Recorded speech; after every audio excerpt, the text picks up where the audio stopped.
未訂閱嘅朋友記得訂閱我嘅 channel。今日同大家嚟到呢個大道情啊，佢第一眼俾我嘅感覺呢係好有歷史嘅痕跡啊，佢好多鋪頭呢都有好多年嘅歷史噶啦。咁呢個區呢，最主要賣一啲參茸同埋一啲海味、湯包、小食都會揾到噶。咁我哋一齊向大道情出發。咁俾我發現到一間呢好有特色嘅鋪頭啊！咁裏邊賣一啲台灣製造嘅產品啦、小食物啦，咁我哋一齊入去睇下。首先見到門口會有一啲台灣啤酒賣啦，同埋一啲襪啊。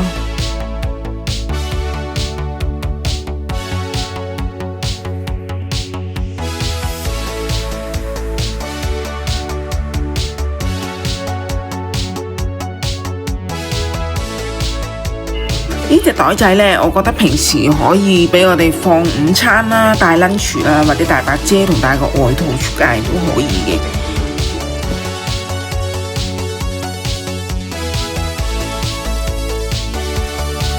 同埋呢啲襪都係230蚊台幣。咁其實做個紀念我都覺得係非常之唔錯㗎。咁佢有各種唔同嘅顏色啦。仲有啲小童嘅襪都有，鍾意啲小裝飾嘅朋友呢，可以睇下呢一啲類似扣針嘅嘢，咁都係本地製造嘅，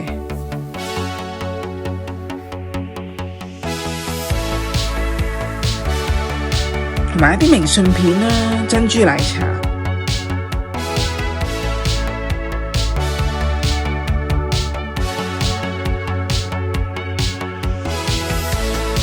仲有呢啲鎖匙扣，我覺得係非常有紀念價值㗎。咁全部都係本地台灣製造㗎。再行前少少，會見到有一啲心口針啊，咁可以放喺衫度啦，或者可以扣喺一啲頸巾啊做裝飾。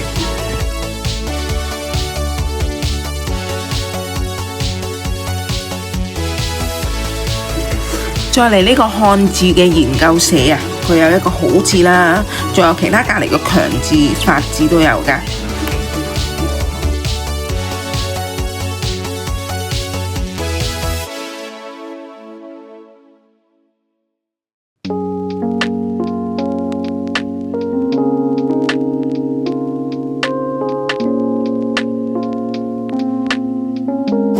鍾意睇 puzzle 嘅朋友呢，呢度有一盒台北101建築物嘅砌圖啊，咁好有代表性㗎。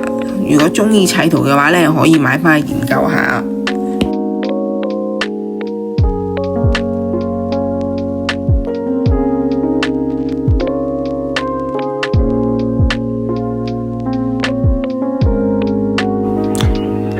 再行前少少呢，佢拖鞋都有得賣喎。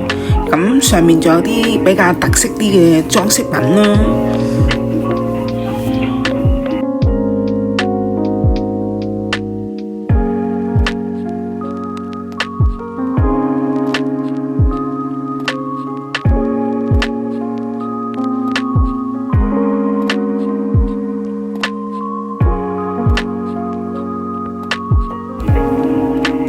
俾我見到一個好得意嘅面上鎖匙扣啊！佢有齊所有面上嘅特徵啦，咁同埋另外一個粉紅色嘅約會神器啊！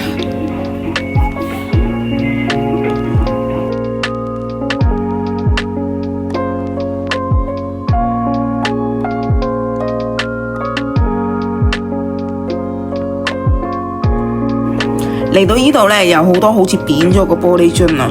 咁其實細心睇下呢，佢相信係一個容器啊 container， 咁可以放一啲食物啦，同埋一啲生果咁嘅。咁佢幾有特色㗎，咁佢有唔同嘅顏色啦，有白色啦、黑色同埋一啲唔同嘅圖案。咁佢啤酒圖案都有。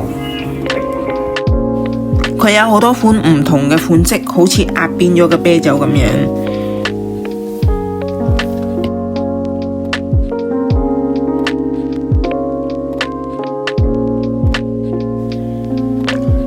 佢賣780蚊台幣，大概195蚊港幣左右啦。咁都好有收藏價值嘅。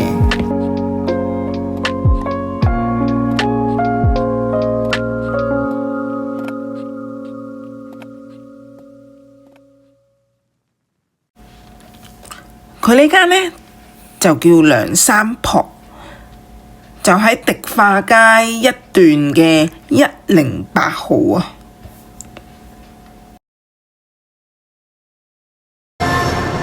今日補充返少少呢間台灣特色嘢啦。咁我見到一啲類似又係鎖匙扣嘅嘢，其實佢都幾靚喎，呢一間。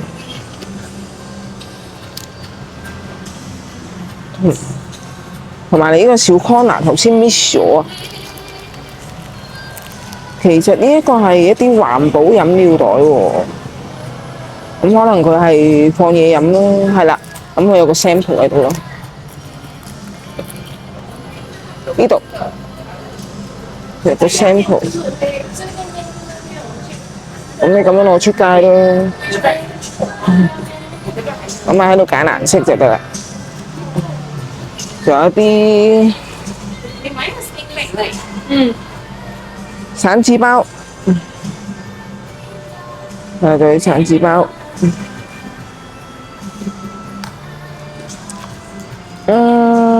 女士最喜歡嘅小鏡子，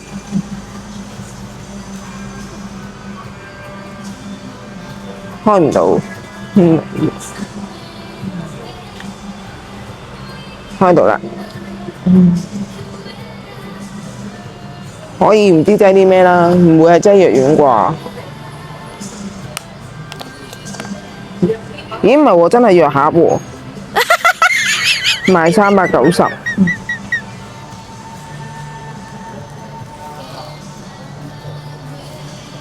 咁啊，仲有一個好 mini 嘅散紙包啊！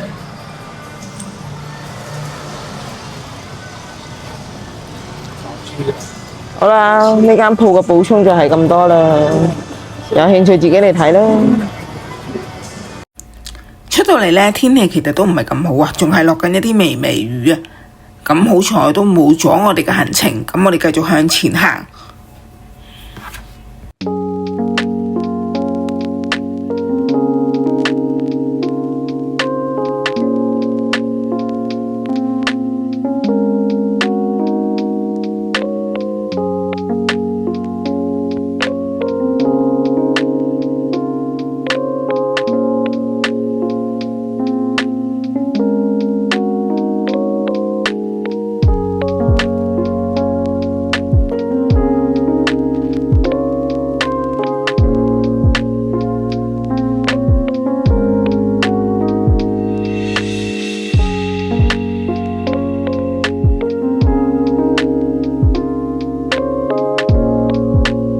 其中一間呢，佢有賣一啲好特色嘅小食啊，咁佢一啲乾咗嘅生果啊，例如一啲橙啊，同埋類似菊花、奇異果嘅乾，咁可以做小食㗎。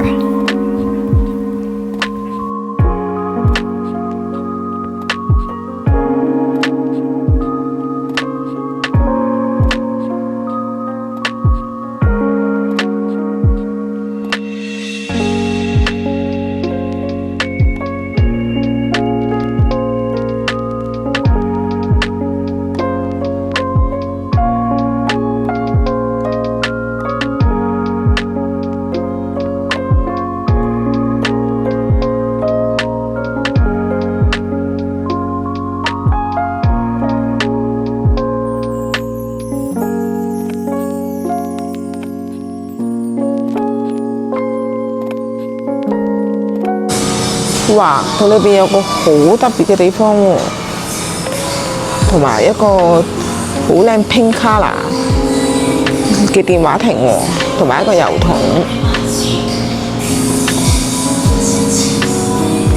依家裝修得咁靚嘅鋪呢，原來個名叫糖鋪子啊！佢專賣一啲手信啊，同埋一啲中上嘅禮品盒。咁你見到一啲蛋卷啦，同埋一啲糖。咁我嚟送禮包裝嚟㗎，咁佢去到都750蚊台幣，咁圍返都係大概都要100幾蚊一盒㗎。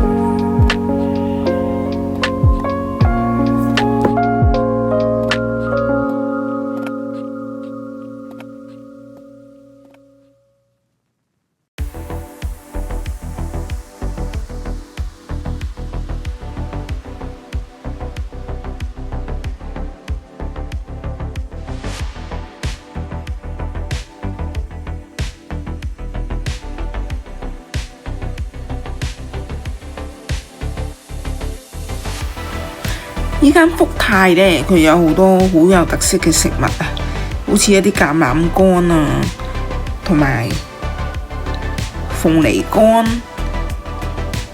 你見到佢呢包，其實做100蚊台幣係做小食，我覺得係非常之唔錯㗎。咁仲有啲香橙片啦、檸檬片啦、芒果乾，咁全部都即刻可以食得㗎。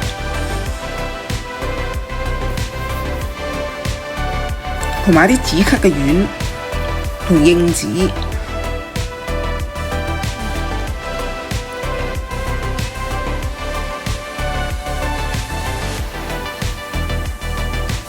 咁呢包鳳梨乾呢，我就決定買啦。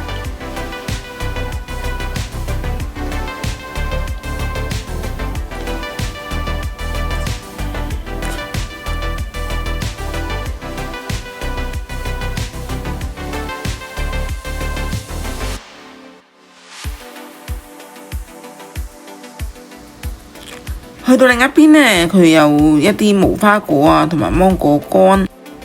咁我就非常鍾意食芒果乾嘅。咁佢上面仲有啲核桃咯，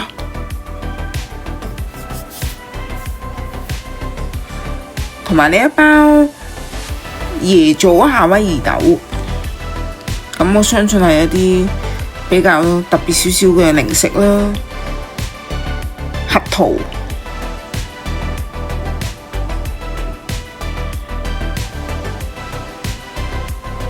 同埋佢另外一邊呢都有買一啲湯包嘅，好似呢個燒酒雞咁，其實佢話買隻雞落去煲1個鐘頭已經可以㗎啦。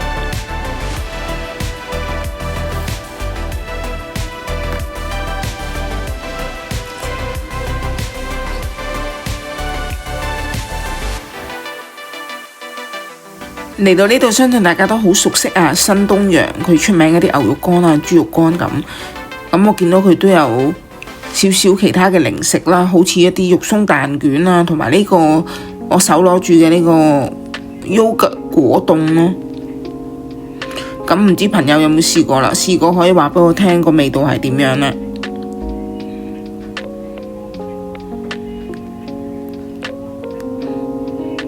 咁行入少少。去睇下先，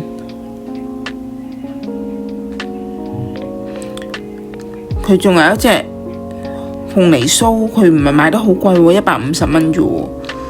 咁其實都係大概30蚊港幣左右。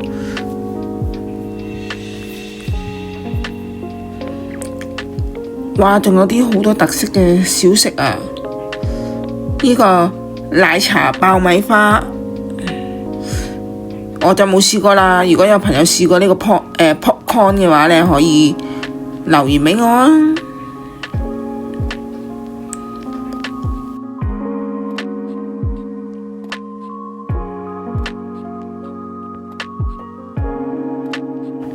咁行到最入邊，見到一啲豬肉乾同埋一啲牛肉乾啊。咁我試過佢新東陽嘅辣嘅牛肉乾，咁我覺得普通啦。咁你哋試過味道點樣都可以留言俾我。仲有嚟到呢邊呢，佢有少少一啲比較尊貴啲嘅禮盒裝啊。咁呢個我通常都係我哋送禮俾人咁樣，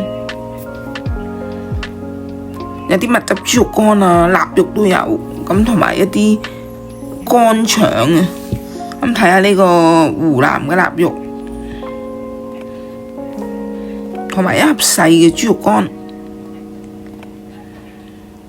同埋呢個更加靚少少啦，都做緊1580蚊，有包魚人參雞湯啊，同埋隔離有一個蜜汁嘅豬肉乾啦，同埋一包冬菇，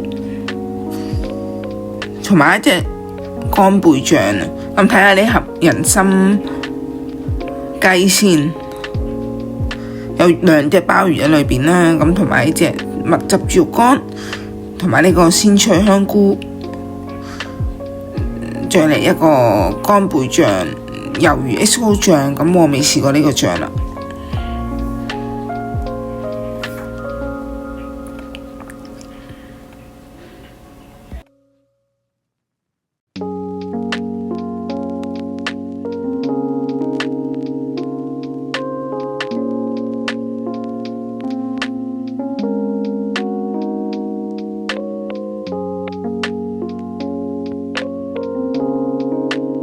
仲有佢有一啲懷舊小食啊，芝麻米香啊。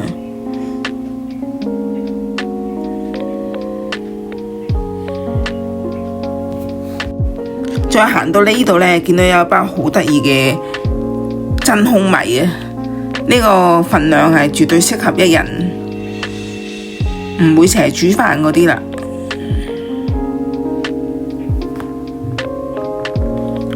淨係見到個樣帶返去唔煮飯都好開心。原產地台灣。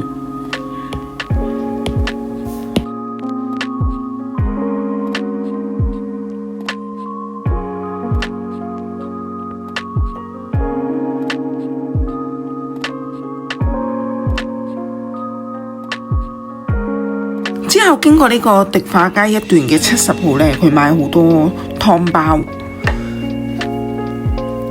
同埋而家做緊呢個特價，叫做花旗坊啊。咁佢賣5送1，咁即係有6包啦。咁睇下佢有咩湯包先。咁佢有唔同嘅味道啊，有一啲呢啲係一啲即沖嘅茶。咁開熱水，咁好簡單就可以沖嚟飲啊！咁另外呢邊呢，就係一啲湯啦，咁啊需要買一啲材料，咁連埋個湯包落去煲。咁其實呢啲佢哋話好簡單，咁其實買一啲肉，睇下你煲雞定煲豬，咁其實放啲肉落去煲1個鐘頭至2個鐘頭就可以嘅啦。而家佢做緊特價，買5包送1包啊！即係1000蚊可以有6包，圍返大概166蚊1包左右咯。咁其實佢存放期都好耐㗎，可以放1年半或以上。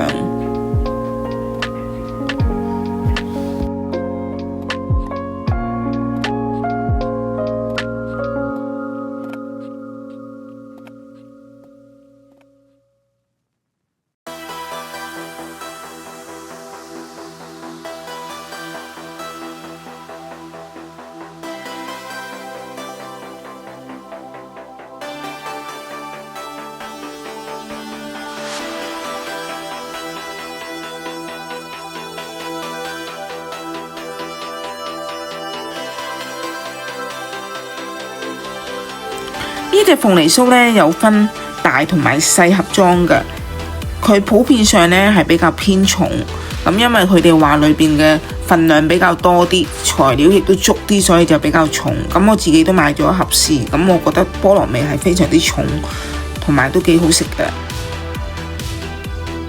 我就揀咗呢個50g 有10件嘅。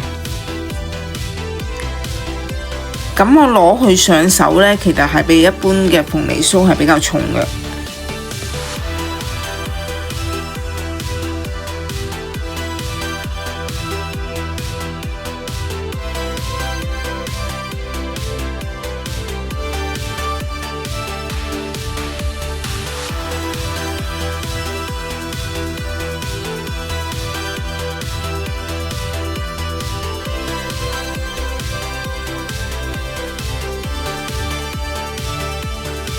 而我自己呢，就買咗呢6包嘅湯包啦，同埋呢一隻鳳梨酥。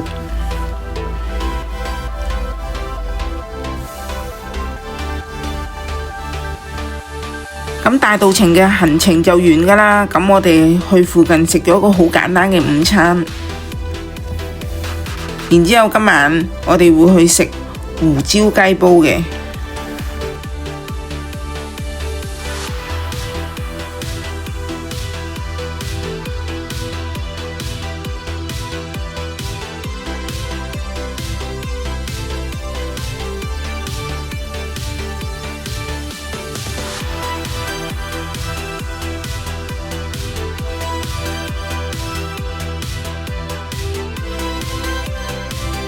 嚟到夜晚啦，我哋試呢個火鍋粵式106豬肚鍋。咁咧見到個胡椒豬肚鍋上到嚟，佢有啲紅棗喺面咁啦，同埋佢個鋪面咧唔算太大嘅。咁當晚咧佢都係大概60人滿左右啦。睇睇佢個胡椒豬肚鍋先，豬肚我就覺得佢略為少咗啲啦。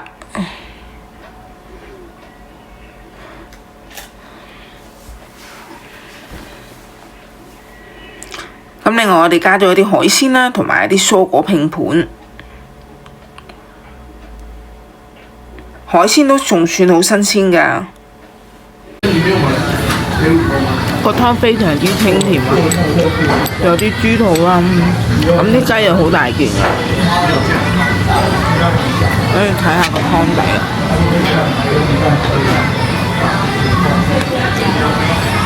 咁因為我哋咧就叫細份，咁雞件就少啲咯。咁我哋仲有啲配菜，非常好食啊！呢個湯非常濃郁。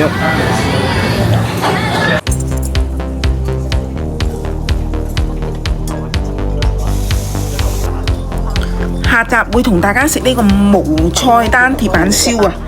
我哋將會去到名水言樂啊！如果你鍾意呢段片嘅，麻煩俾個 like 啊！